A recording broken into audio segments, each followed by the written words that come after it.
3 months ago, I had coffee with a software developer named Maria. She looked me straight in the eye and said, "My work permit expires in 90 days. Should I enroll in a master's just to stay in Canada?" And honestly, that one question captures the panic thousands of temporary residents are feeling right now. Because when your status is expiring, going back to school feels like the lifeboat. But what if I told you, sometimes it's a brilliant strategy, and sometimes it's an expensive mistake that can actually hurt your immigration chances? Today, I'm going to break this down for you clearly, honestly, and without sugarcoating. If you're on a work permit in Canada and PR feels just out of reach, this video is for you. We're going to answer one core question. Does studying actually help you get permanent residence, or are you just buying time? Let's get into it. The brutal truth, core question. Before anything else, we need to be brutally honest. The only reason to switch from a work permit to a study permit is if it meaningfully increases your chances of PR, not "it keeps me in Canada. At least I won't have to leave, I'll figure it out later." No. If it doesn't improve your PR outcome, it's not a strategy. It's a delay. So let's look at when studying actually makes sense and when it can backfire. When studying is a smart move. Studying is usually a good strategy if you are already eligible for express entry or a PNP pathway. The Canadian credential will boost your CRS score. You are targeting provincial streams for graduates. You need legal status while waiting for your ITA. In these cases, studying is not desperation, it's positioning, when studying can hurt you. Studying can be a bad move if you need full-time income to survive. You're not PR eligible yet, and we're counting on student work to qualify. Your entire plan depends on getting another PGWP. And yes, spoiler alert, you can't. We'll come back to that, because this is where a lot of people get burned. Your express entry profile does not disappear. Here's something most people don't realize. If you switch from a work permit to a study permit, your express entry profile stays active. As long as you still meet the program requirements, CEC, FSW, FST, you remain in the pool.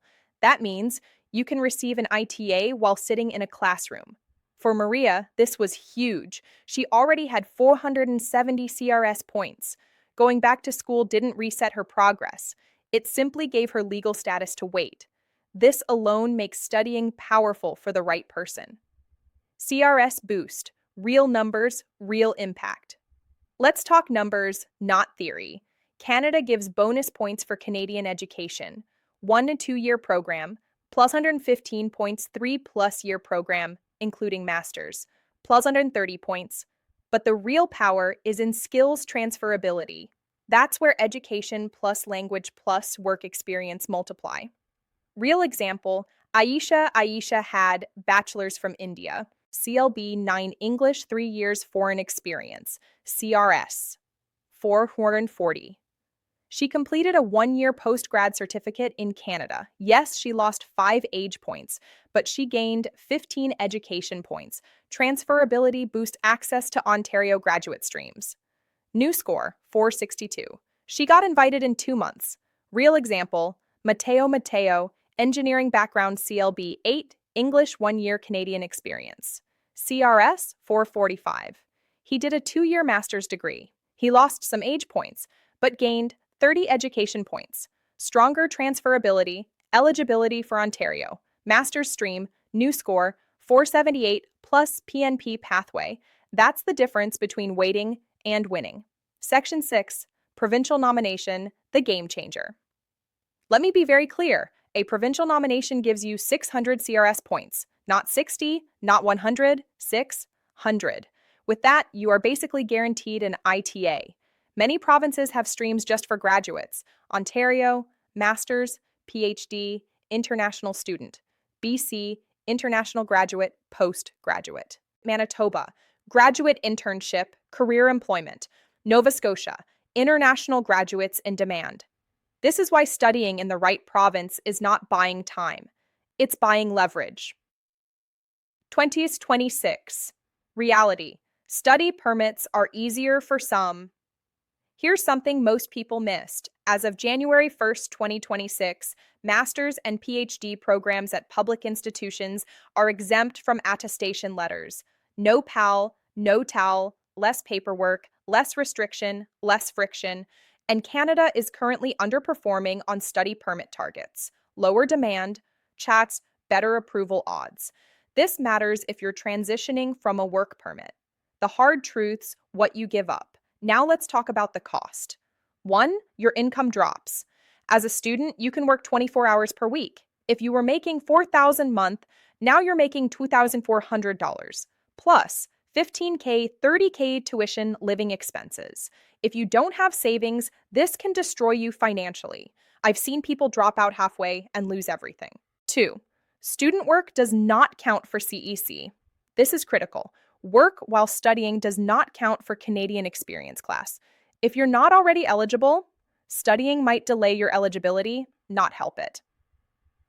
3. No second PGWP.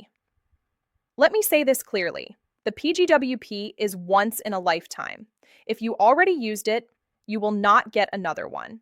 I've seen people finish a second program and then panic when they realize they have no work authorization. This mistake is devastating. What happened to Maria? So what did Maria do? She had 470 CRS, had savings, was in Ontario Tech Draws, could benefit from plus 115 points and PNP streams. She enrolled in a one-year data analytics program. 4 months in, she got her ITA. She never even finished the program. That's strategy. But her coworker, Daniel, 430 CRS, family to support, no savings. For him, studying would have been financial suicide. So he chose a different path. Same situation, different decisions. Your decision framework. Ask yourself honestly, am I already PR eligible?